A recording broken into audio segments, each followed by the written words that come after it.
Please share the feed. If it is your first time here, please share the feed. Hey guys, this is official. I want to make sure everything works. So Melissa was telling me that the claps were too loud, so we're just gonna do the clap test one more time. All right. Now don't get the clap, just get the clap. You feel what I'm saying? Now look, we're gonna do the William versus the World theme music in 4, 3, 2, and 1.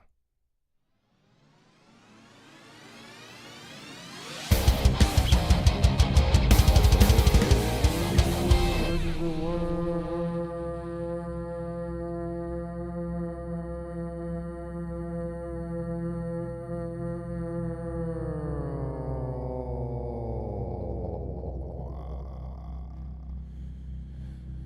You see that, motherfucker? That's what it is. Once again, it's time that we all take a moment and celebrate our gift to turn that fucking music. Excuse me. Once again, it's time that we can all take a moment and celebrate our gift to continue our musical journey here together on another episode of William versus the World. Don't worry, I'll get better at that as time goes. But if you're watching, and this is the first time today, and really each and every weekday, now starting at 7 p.m. We're starting the fucking show at 7 p.m. Prime time.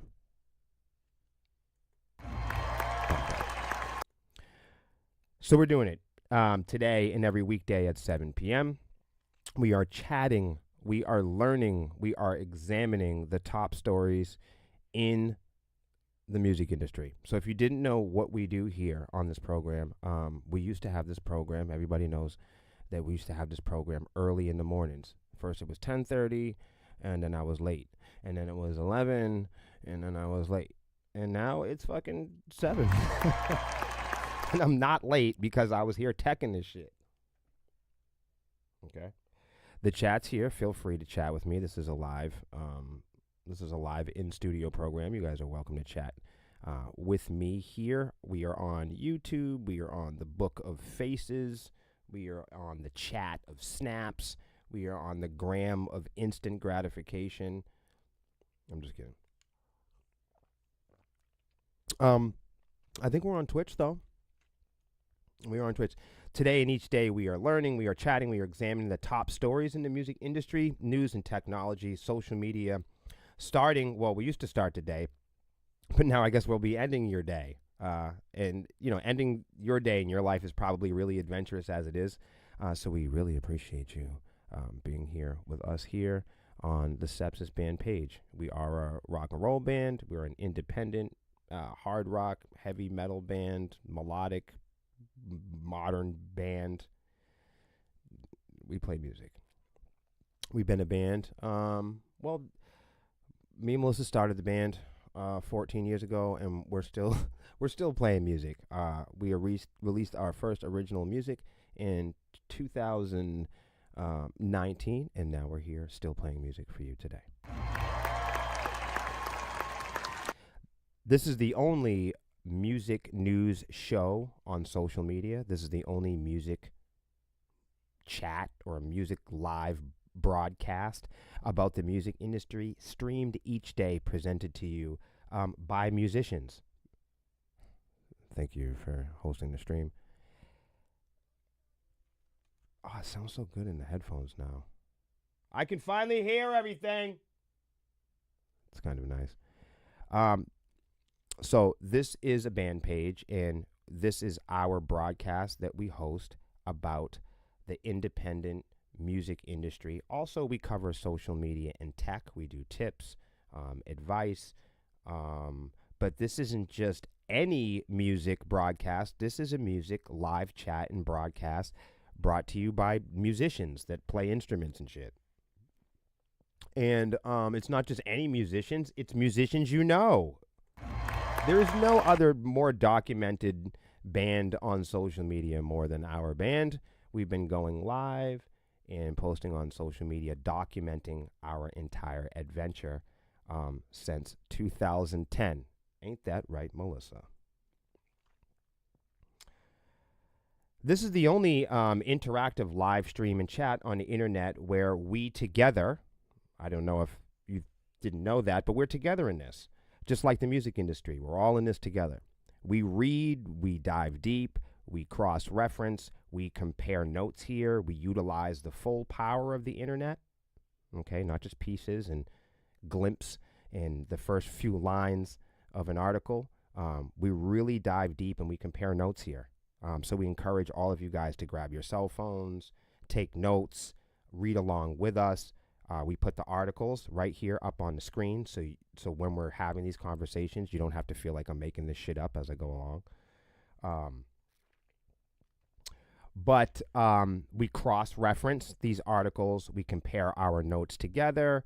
We utilize the full potential and power of the internet each day to discover, to examine, to unpack, to unlock a much more common sense approach to the music industry, at least for DIY and independent artists. We are visiting each corner of the music industry each and every day for independent, self-employed, and working DIY fans and serious musicians everywhere. That's the purpose of the program. That is the purpose. So it's our belief, I don't know if anybody's looking, and you don't have to agree. It's not our job here to get people to believe in what we believe in. It's not our job to change people's minds, and we're not hoping to derail you or to re-energize or reconstruct a pathway for your own career climb. This is just offering our opinions after the facts, and that's why we put them up on the screen. Music is in trouble. Our authenticity, even if you're not a musician, our authenticity, our data, driving, shopping habits are all being monitored. That's not a conspiracy. That's on your fucking phone. Whether it's DoorDash, okay, some of you guys are DoorDashers, Grubhub, dating apps, Tinder, Plenty of Fish, and absolutely, music streaming sites, Netflix, DSPs, all have our digital fingerprints. Do you guys know that? For the last 25 years, tech giants have been building applications for machine learning. And machine learning has been the wave of the future for the last 2.5 decades. And they've been teaching the machines based on how we play and our behaviors on the internet is how the machines have been learning. Okay. Each moment of our waking day, we have a constant supply flooded with notifications, algorithms, bots, metrics, hackers, cell phones, social media apps, and to maintain a constant grip on everyday society and definitely your children, your music, your shopping, your sleep, and your medicine. Buckle up each day for a stern look at the real music industry, the real unrecognizable actual music industry, at least unrecognizable to most of you. And even sometimes to us, independent musicians, because the pathway to the music industry is not through independence. And the pathway through independence is not through any industries.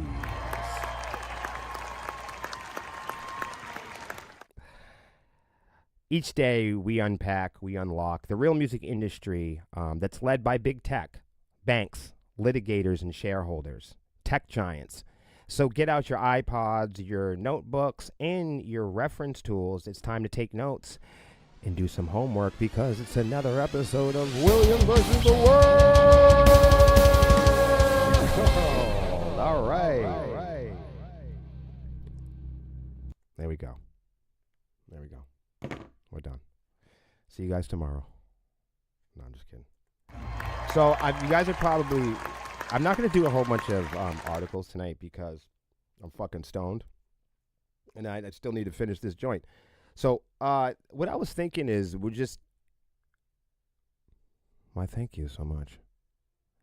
I'm noticing, too, my chat is different, Melissa. My chat's different.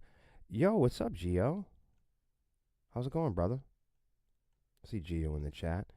My brother Scott's in the chat. I was really worried that I was going to lose all my daytime and morning viewers, especially people like Scott, who I hang out with every morning. I'm like, what happens if I do this this live stream in the evening and then nobody wants to show up. Well, that's gonna fucking blow. Geo, you are everywhere. And you were in Wisconsin. Thank you so much for hanging out with us at Rockfest. I tell you what, after playing Rockfest, I have a much better, a much clearer vision of how awesome people are in Wisconsin. Like the Wisconsin music scene and just the hospitality, and the authenticity and just the genuine love for original music and rock and roll in Wisconsin is unparalleled. I've never seen anything like that in my life. So thank you to everybody at Rockfest. Thank you to my homeboy Gio. My life is completely changed. And I think the band, I can't speak for everybody, but I feel like my band is like a new band. We played Rhode Island the other night. It was just so interesting, like coming off of the trip, like to Rockfest and playing on a stage that size, and then, downshifting and putting on our New England Sepsis shoes. It was like, whoa, like I definitely felt like the difference in the smaller stages, and I definitely feel like less is more sometimes. He said, hey, yo, Gio said I told you, man. Okay, so I don't want to get crazy with this, but you guys, there's been a development for the story in Capulet Fest. I know what you guys are thinking right now. Everybody was so sad that I covered Capulet Fest. When we were one of the first pages on the internet to start the conversation about Capulet Fest, and it wasn't a negative one. It was observational. We, Sepsis, are one of maybe 100 bigger bands here in the New England area. So I am always fucking stunned. I am always stunned when I see festivals that come out advertising and promoting themselves as the premier New England Metal Fest. Like, whoa. How can you be the premier New England anything and you don't have the top, I don't know, you don't have a handful of the top 50 or 100 bigger bands from New England? Now, I realize that the year before they had Dead by Wednesday. You can't get no better than that. But I'm saying, when this year's Capulet Fest came out, a lot of me and my friends grabbed their magnifying glasses, and we were looking, just like RPM Fest. If you're playing RPM Fest, we've been waiting to see how many New England bands are going to play RPM Fest. When we see New England Hardcore Metal Fest, the first question I have is, how many New England bands are on this fest? Like, if I was we're not a hardcore band. You know what I mean? Sepsis isn't hardcore. Like, most of our fans ain't trying to knock over their drinks. For real. We're trying to dress up. We're trying to hang out with the ladies. We're trying to do after parties. We're definitely not trying to get blood all over the satin sheets. Listen what I'm saying to you guys. There's a time and place for everything. There's different kinds of metal for everybody. Now look, if I was in a hardcore, think of how many hardcore death metal bands. Hardcore death metal. There's so many hardcore death metal bands, and black metal bands, and gangster fucking killer bands. Where's all the gangster fucking killer bands in New England? And why the fuck aren't they bitching about not being on the Hardcore Metal Fest? If I was a hardcore, brutal, hardcore death metaler, I'd be fucking mad to death. Why the fuck New England Hardcore Death Metal Fest hasn't chosen more New England bands? There's so many dope death metal bands in New England. They can have their own hardcore death metal fest and not pretend like it's from New England. That's all I'm saying.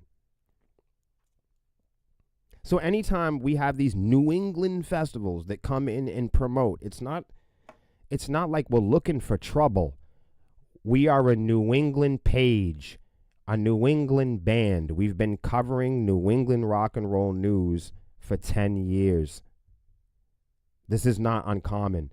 When we see new festivals pop up as a New England band, we're fucking curious. I think it's weird that anyone would expect that New England bands would not be curious and ask questions about festivals, especially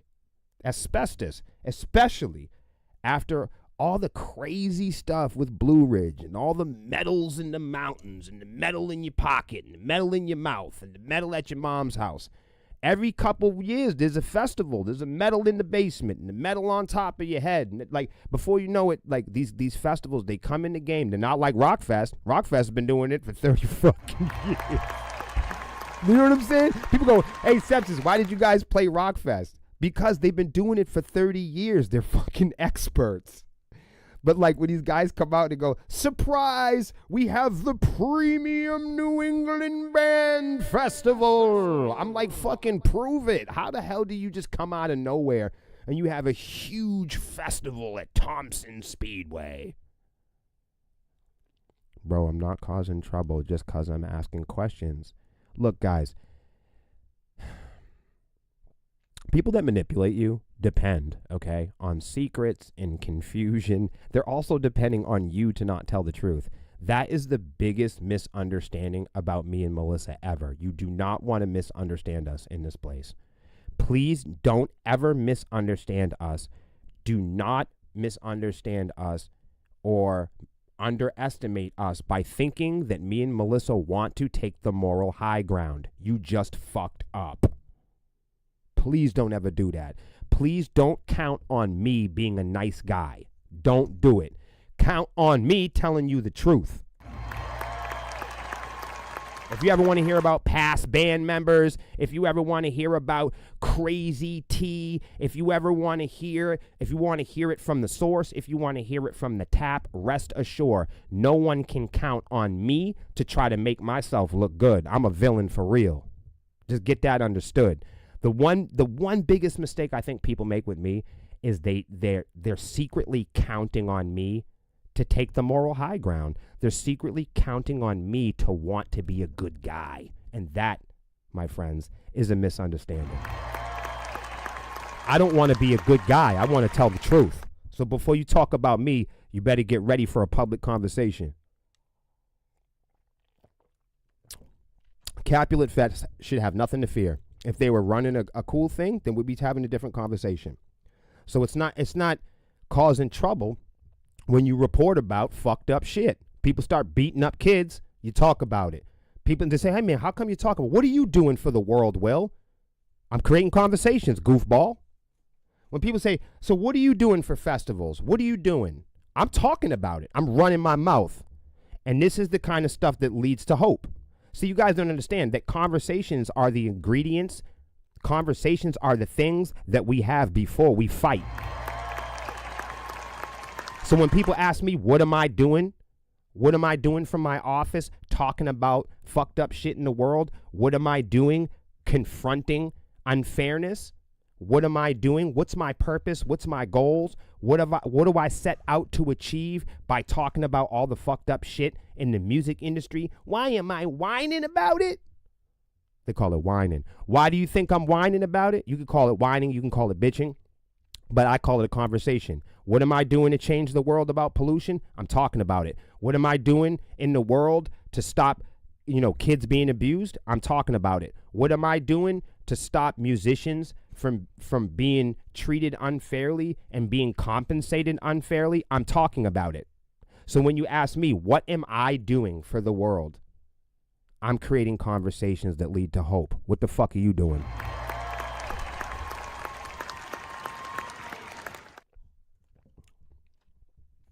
So, when we have, I'm not saying, I haven't even read the article yet, but the point is, I don't know what it says. This is somebody else reporting on the article.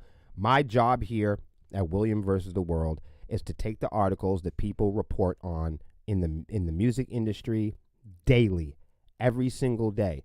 If I feel that it's important, if we feel here at the office that it's something that we want to teach, and we want to use the platform, and we want to create conversations around it, then we're going to put it up on the screen, and we're going to deliver that to you. That's what we do. If you want to argue or you want to feel out of place about it, you're going to have to contact the author of this article. So that's my precursor going to it. Love y'all. Haven't talked to y'all in a while, so I had to tell you. Ticket holders launch class action lawsuit. We told you guys this was coming. I told you.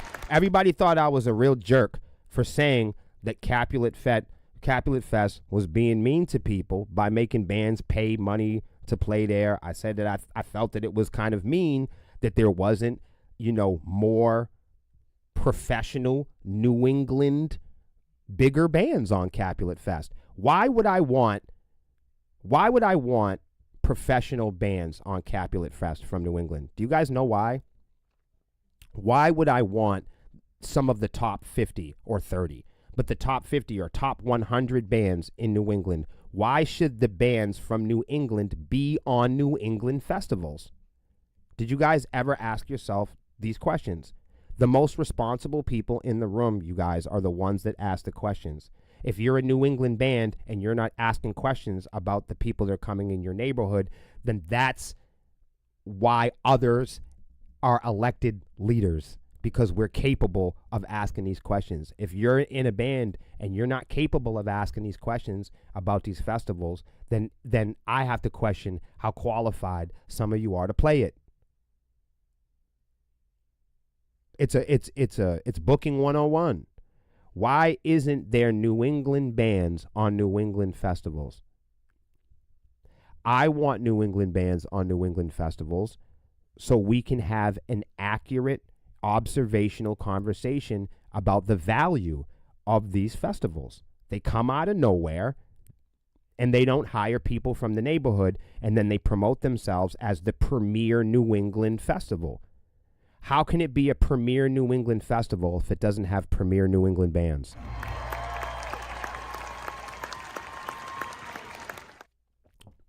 Don't get mad at me. I'm just asking you how that's possible.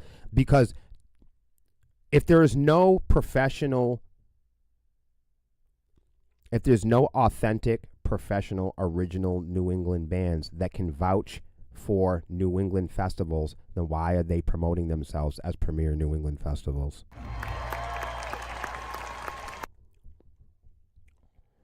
The disastrous Capulet Fest is just the gift that keeps on giving. It's kind of like herpes.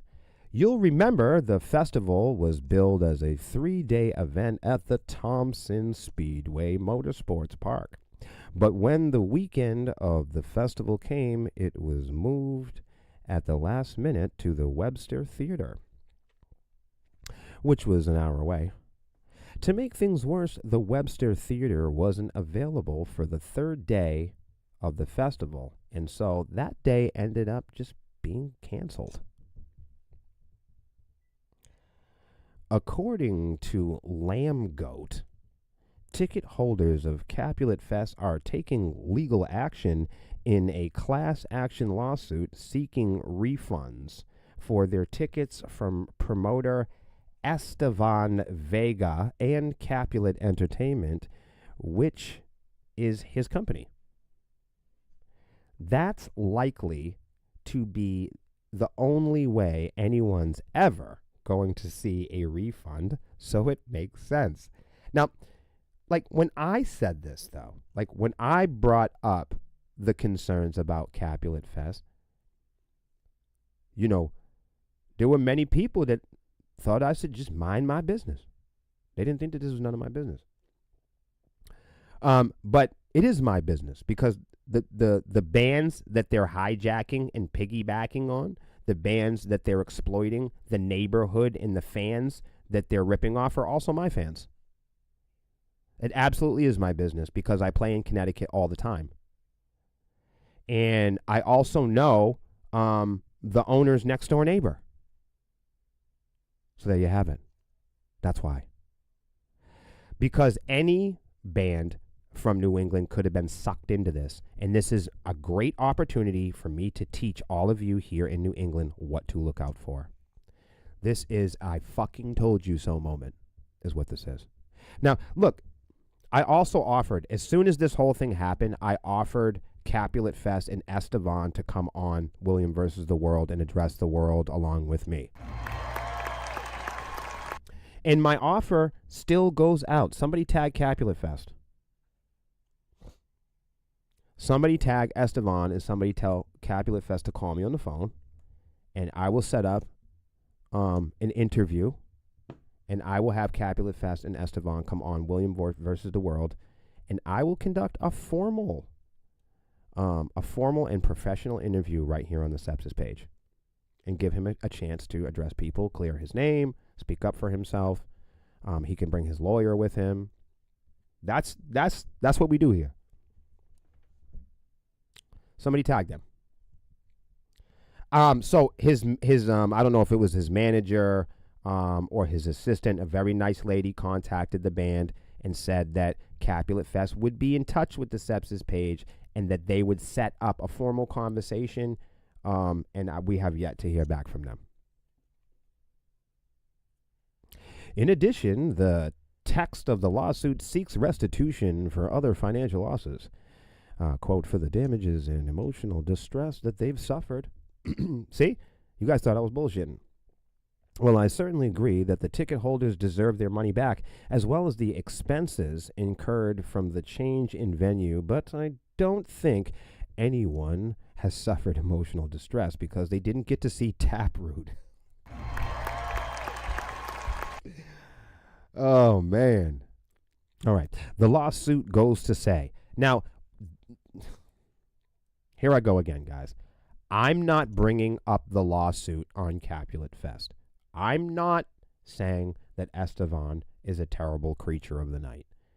This is just an article about the music industry that I am reading because I am a personality here that participates in the music industry, and I am a representative for DIY and independent musicians across the world. So this is my way of contributing and doing my part to make sure that people don't get ripped off in the fucking future. Quote, Capulet Fest 2024, the event was marred by disorganization, a radical last-minute venue change, performances that were inexplicably cut short, and the outright cancellation of an entire day of performances, none of which resembled the advertised experience. Pause. This is exactly what goes into my original complaint about these festivals calling themselves the premier New England metal hard rock festival in the world. I mean, that's the fucking problem. The problem is the advertising. That was my first concern, is when these festivals advertise to New Hampshire, to Massachusetts, Connecticut, and Rhode Island communities, when they advertise to New England communities that they are the New England premier. They keep saying that they are the New England premier, but they don't have premier New England bands. The advertising says that these are festivals. I mean, RPM does it too. I haven't checked their lineup this year, but they say that they are the premier, everyone's the New England Fest, and they advertise that they are these New England entities. I mean, describing themselves as somebody that is adding value and participating with the people that fucking live here. But when you look at the lineups, when you look at the people involved, when you look at the people getting paid,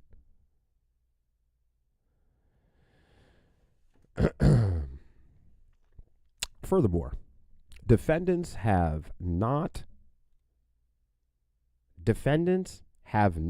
and show no intention of issuing refunds for tickets and associated expenses, exacerbating the financial losses suffered by the attendees. Now, I think there's some people that will be like, oh man, you guys lost your ticket money, tough luck. I made a big deal about it. I think stealing is stealing. When I make a big deal about stealing here in Sepsis and here on the page, there are a lot of people that classify me as whining. I mean, I don't care if you call it whining or not. I'm not gonna stop any frequency of what I'm doing. But there are some people that will label what I do here on this program when I talk about Capulet Fest, when I report on them running into litigation issues, when I report on the blogs and the news articles that are revealing information, people classify that as whining or complaining. When I reveal the truth, when we establish the truth through conversations that lead to us sticking up for ourselves, people call that rebel rousing or, being a wild animal. But simply put, if you ask your next door neighbors how they feel about stealing in the neighborhood, they tell you they don't want it. So it's the same thing here, music, the music industry, the DIY, the independent communities. If you ask them outright, if you remove everybody from the construct, if you remove everybody from the group and you say, hey man, what do you think about stealing? They say, man, it's a bad idea.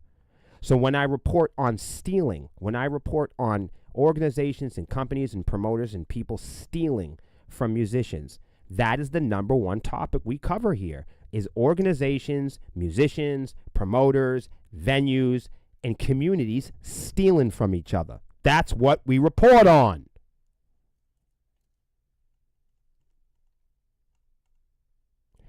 An attorney for the ticket holders, Orrin Faircloth, which definitely sounds like the name of Trey Parker and Matt Stone would create for a Mormon preacher, commented, quote, "We believe Capulet Entertainment should be held accountable for its alleged misrepresentations and mishandling of Capulet 2024. See, but when I said that, before all this shit happened, I said, oh, I don't know, guys. If you ask the professionals, if you ask the professional musicians in New England what they thought about this before it kicked off, I'm sure they had a strong opinion too. It's just everyone's too afraid to tell the truth. And that's why we do it here on this program. This program is the only program, it's the only music affiliated, associated program in all of New England that tells the truth. That's because everybody's fucking scared to death, and I'm not. Everybody's scared to tell the truth. And everybody counts on secrets and lies and confusion on the internet so they can have an angle, so they can have an advantage, so they can have leverage in conversations they don't plan on having with me. I think it's safe to say that Capulet Fest 2025 will not be happening. Don't say that. Look at Firefest. I mean, they even talk about Blue Ridge making a comeback. Remember that Connecticut Attorney General William Tong is also launching an investigation into Capulet Fest. If he's launching it, I mean, he should have launched already, but that's just my opinion. This doesn't sound like it's going to end well for the organizers. But I said that months ago. I remember everybody trying to beat me up after I talked about Capulet Fest. I was like, man, it's amazing how many of you guys will stick up for these people that fucking steal from your own neighbors. Nerds. I feel bad for you all. I really do. That's that, guys. What do you guys think about that? I should head to the chat because I haven't talked to you guys in a while.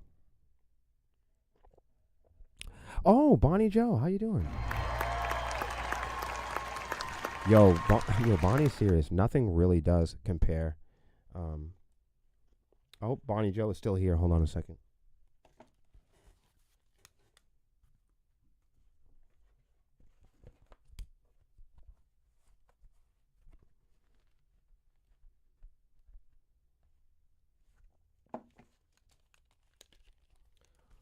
So you guys don't know this, but Bonnie Joe is in the chat right now, and she gave me this hat.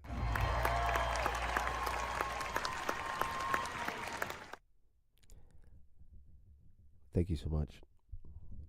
And now I'm going to wear it because you're here. Excuse me. We got a couple more stories.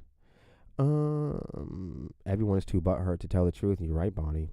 Gio said, I'm interested to find out if the festival admins oversold to the bands. Money they used from the tickets went to pay the performers.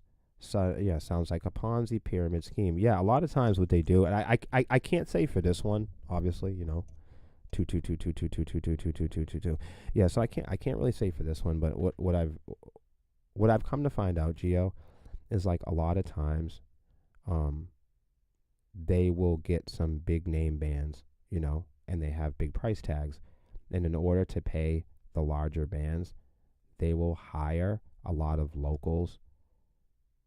I mean, in theory, it's a great little scam, but what you do is you find the most privileged.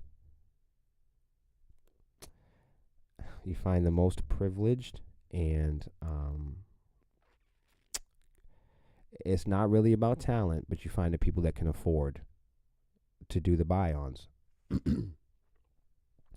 You get your big name celebrity bands, and then you hire a bunch of local bands to buy in and sell tickets and get their family members down there to watch these big bands. I mean, a lot of times it's local bands selling tickets to their family because their family wouldn't go otherwise.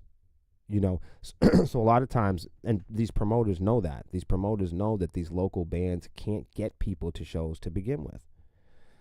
So they wave the carrot in front of their face and they say, hey, you know, see this coming, you know, Trapped is coming. They grab one of these, you know, one of these bands from the 90s.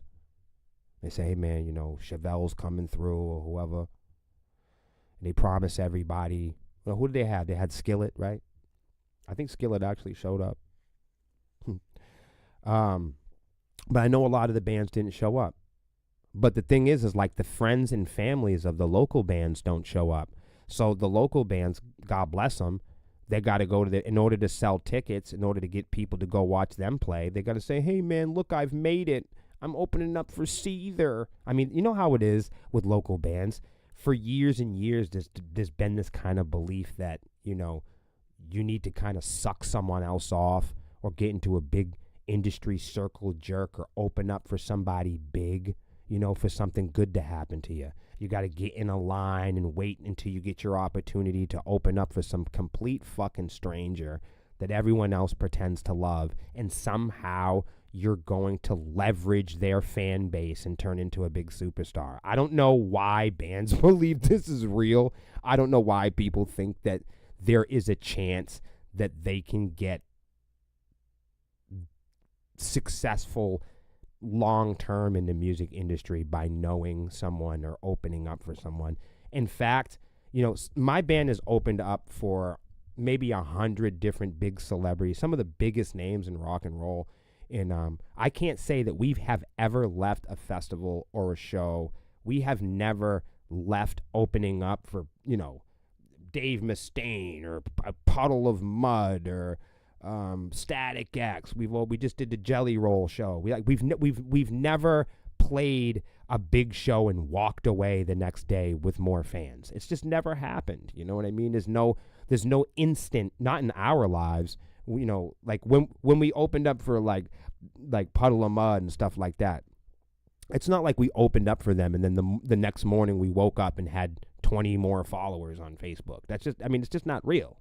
Like, people don't do that. Like, you know, even look at now, you know, with artists coming out and having, you know, some of the big features. You know, see a lot of people doing collabs and features.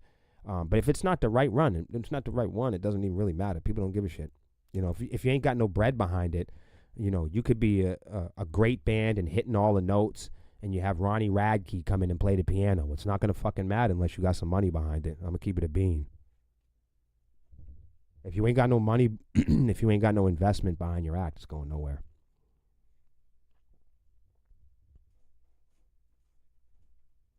Bonnie Joe, Bonnie Joe. Yo, yo. I will say this though. I don't know if I'm able to even say. Can I say? I don't know if I can say that. So I was able to sign multiple naked women at at Wisconsin. So I was delighted that there was a lot of naked parts, you know, that I could sign. That's always nice. As a guitar player, I'm not gonna lie. I still enjoy signing boobs, you know. So don't be shy, um, if you are the member of humanity, that doesn't feel uncomfortable, or you're not shy about body parts, and you see me and Melissa at the shows, we will sign your parts, depending on depending on which ones.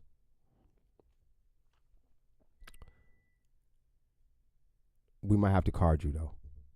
So like after this whole thing, they're like, "Hey, Will, did you card any of those people?" I was like, "Yo, you better chill. Y'all better stop that madness. Those ladies were married. Stop it." Geo, did you sign any boobs while you were there? We should have got you in on that.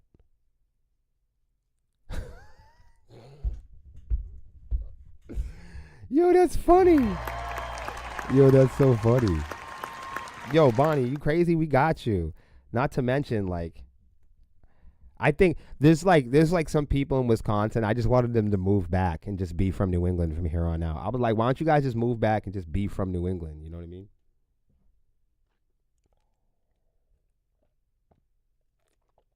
Oh my God, you did? Yo, Melissa, you didn't tell me Geo was signing tits. Yo, Geo's got to move to New England. That's it. Scott, are you coming to are you coming to Charlie Bravo's? The show is heating up. Scott says, I know I said it a few times before, just because you get on major tour doesn't mean that you're a major rock star. When you wake up the next day, it takes hard work, day in and day out. God, that's what I'm talking about. Scott, you can work here, man. You might as well just start working here, bro. You know all the stuff. If Scott lived here, he'd be on the podcast with me. If Geo lived here, he'd go to all the shows. And if Bonnie was here, she had to come and help me with the merch table because she makes dope earrings. Oh, that's what I'm talking about. I can't get my claps to work. What the fuck is going on? That's what I'm talking about! Sorry about that. Wow. That's really exciting. We have a really fun set planned for that show. We always do something different when we go to Bravos, and I'm so excited to be playing this year. We couldn't play last year, and I'm just really excited that we get the opportunity to. This next story is for you, Geo. AI music startup Suno fires back at record labels and admits to actually training on copyrighted music. In response to a lawsuit filed by major labels, Suno argues that training an AI model on copyrighted music is fair use. 5 weeks after the 3 major record labels filed lawsuits against AI music startup Suno and Audio, accusing them of, quote, trampling on the rights of copyright owners, Suno fired back this Thursday in a legal filing acknowledging that they train their music on generated models of copyrighted music while insisting that doing so is also legal and under the fair use doctrine. Quote, the major record labels really don't want is competition, says Suno's attorneys, wrote in their answer to the label's complaint. Quote, where Suno sees musicians, teachers, and everyday people using a new tool to create original music, the labels see a threat to their marketing share. Rolling Stone has reached out to the labels, trades organizations, the RIAA, for comment. Suno allows users to create songs simply by typing in descriptions. and it is the latest version. It offers the option to have its AI model expand upon uploaded sound files. According to Suno's filing, the company trained in its neural network of tens of millions of recordings, all music available on the open web, which would include the millions of copyrighted songs available on YouTube and elsewhere. It's no secret. The filing states, quote, the tens of millions of recordings that Suno model was trained on presumably include recordings whose rights are owned by the plaintiffs. In this case, end quote. Previously, the company's management and investors had hinted at the use of copyrighted material in the training process, but had not directly confirmed it. In their lawsuit filed June 25th, the labels did not allege that the songs generated by Suno violate copyrights. Instead, they zeroed in on the training process behind them. Quote, foundational principles of copyrighted law dictate that copying protected sound recordings for the purpose of developing AI product requires permission from rights holders. The label's attorneys wrote, Suno cannot avoid liability for its willful copyright infringement by claiming fair use. The doctrine of fair use promotes human expression by permitting the unlicensed use of copyrighted works in certain limited circumstances, but Suno offers initiative machine-generated music, not human creativity or expression at all. In their response to the complaint, Suno's lawyers called the label's argument confusing. Interesting. And argue that the focus of the training process will, quote, prove fatal to the plaintiff's claims. It's fair use under the copyright law to make a copy of a protected works as part of a back-end technology process, Suno response states. And let me add here, guys, this was similar to like scratching or vinyl or DJing in the early years of hip-hop, but we'll have to cover that another time. Invisible to the public, the surface of creating an ultimately non-infringing new product.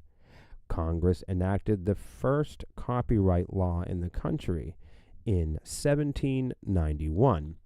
In the 2033 years since, no case has ever, not one single time, reached a contrary conclusion. The outputs generated by Suno are new sounds, informed precisely by the styles, arrangements, and tones of previous ones. They are, per se, lawful.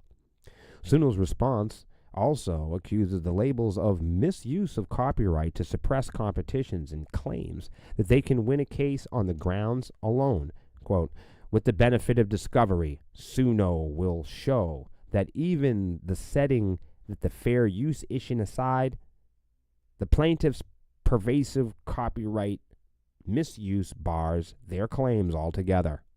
That's their response. Gio,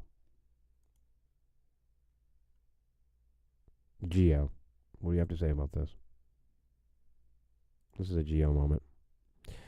So Gio says, this is a slippery slope. With no legislation yet, it will be the same court circuit we went through in the 80s about what is a sample and how long can it last. That's what I was going to tell everybody, Gio. That was the exact thing that I was going to like get in on. I would need a whole nother half an hour for that.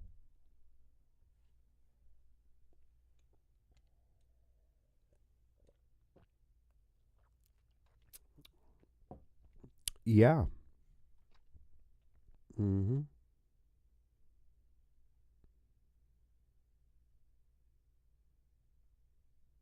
Ooh, do you want me to make some bees? Yeah, absolutely.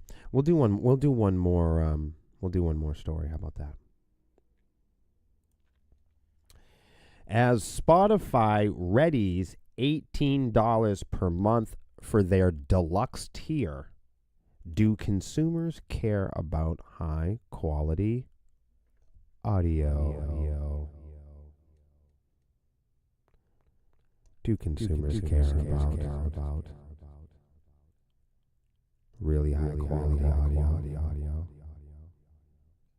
There's never been high quality audio on Spotify, but everybody loves Spotify.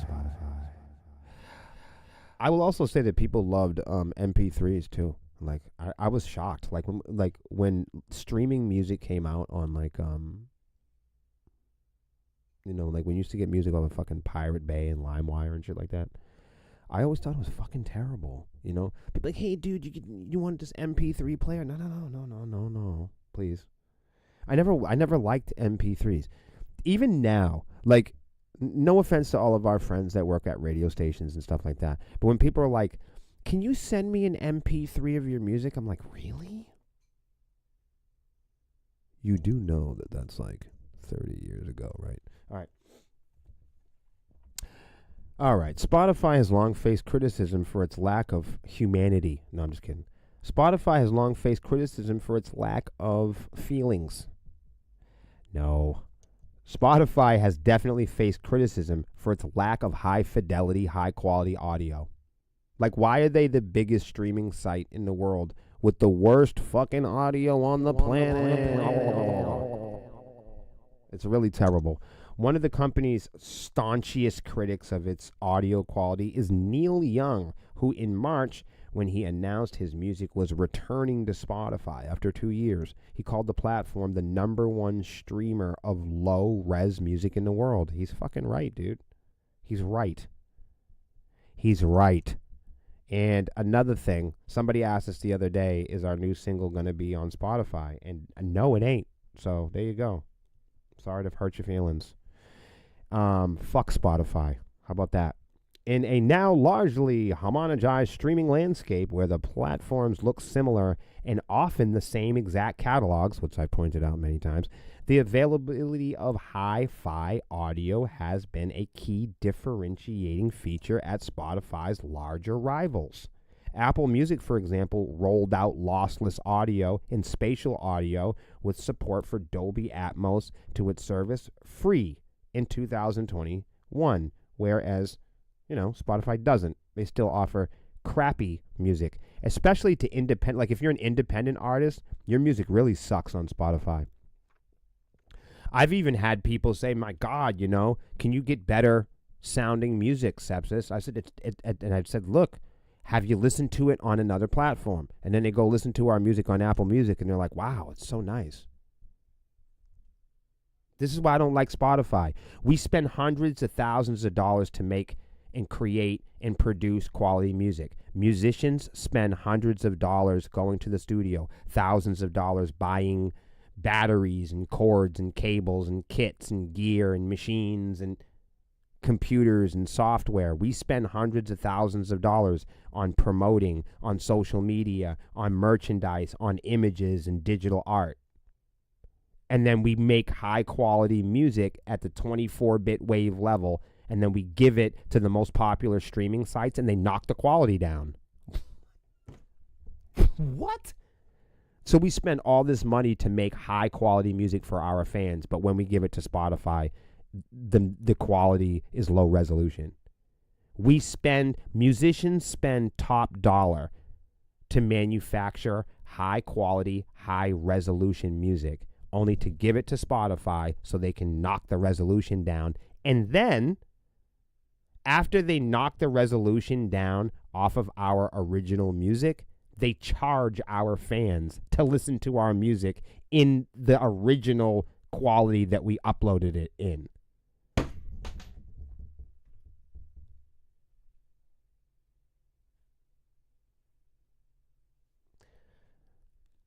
I'm just going to give my music to my fans. We're just going to give the fucking music to the people. I don't need someone else to ruin the quality of my music and then charge my fans to listen to higher quality of my music. We already create the music at high quality. Why do I need to go through someone else to give my fans high quality music? This is getting ridiculous. To be fair, Spotify announced a few months before those two rivals at the start of 2021 that it was planning to launch hi-fi music streaming. Think about that. It's 2021 and Spotify had not yet even offered hi-fi music. Why does everybody like this fucking video game app? Why is this thing, it's like chicken nuggets. You know for a fact there's no nutrition. You know for a fact you're going to get heart disease, but you keep popping chicken nuggets, knowing that it's low quality nutrition. That's Spotify, dude. It's like fast, cold food. There's no nutrition. It's not prepared on time. They never give you the fucking sauces. They offer the most low quality product with no nutrition. They want you to pay top dollar for the lowest quality product. That could change very soon. CEO Daniel Ek confirmed during the streamer's earnings call last Tuesday that it's working on a new $17, $18 per month super premium deluxe tier. Do you want to spend $18 every fucking month to listen to 19 fucking artists? You guys need to put it into perspective. Human beings don't listen to over 50 artists a month. You're nearly paying $1 almost. You're paying 50 cents to listen to each artist a month. You're not listening to hundreds and hundreds of musicians. So, you're almost at $20 a month for Spotify. Most people don't listen to 50 artists. You're paying $1 a month to listen to a single artist. This is getting wild. Imagine paying $1 a month to watch one movie. You know what I mean? It's fucking nuts.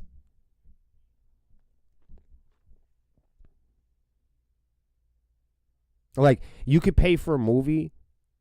You could pay $10 for a movie 30 years ago and just watch it until the fucking tape broke, The move will be welcome to rights holders looking to extract more revenues from subscription music services. Universal Music Group CEO President Goofball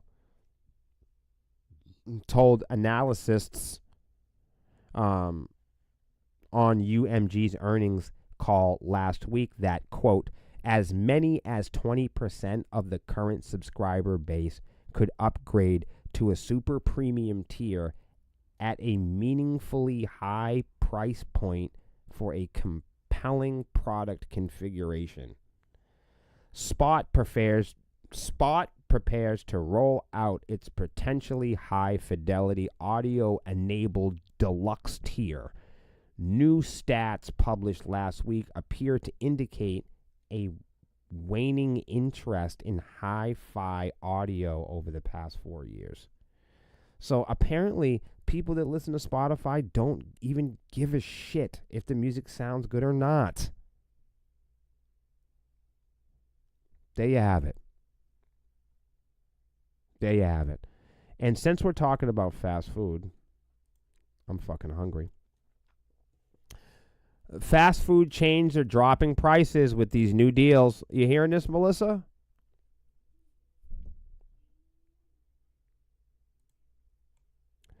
Fast food chains are introducing new value meals for the summer to attract poor customers who have cut back on spending due to the fact that they're poor. So, for instance, here's some of the new value offerings at different fast food chains. Are you ready? Mickey D's, McDick's, they've introduced a $5 meal deal that includes, razor blades, PCP, 32 long. No, they've introduced a $5 meal deal that includes a McDouble or a McChicken, 4-piece chicken Nick nuggets, and a Mc Little Fry, a small drink, and a bottle of Pepto-Bismol, $5. Burger King, it's bringing back its 5 Your Way meal, which includes a Whopper Jr., 4 chicken nuggets, value fries, and a value drink. They can save that value drink. They need to throw something else in there with that, some sustenance. Save customers almost half the money compared to buying each of those items separately. Burger King also tells Rosen Reports that it plans on testing and implementing other $5 meals. What do you think about that, Melissa? Because I know you're one of those people that you're just a smart shopper. Wendy's is introducing a breakfast special where you can get 2 of any of the following for $3. Sausage and a biscuit, egg and a cheese, sausage and a muffin. I think it's good, man. I think fast food needs to get cheaper again. If it's not getting faster, it needs to be cheap. You guys have a wonderful... Yeah, I almost said morning. I thought it was the morning still. It's fucking weird.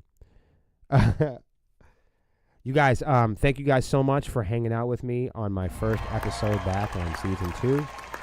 I will be back each and every day at 7 o'clock p.m., 7 o'clock p.m. Eastern for more music industry, social media, and technology news.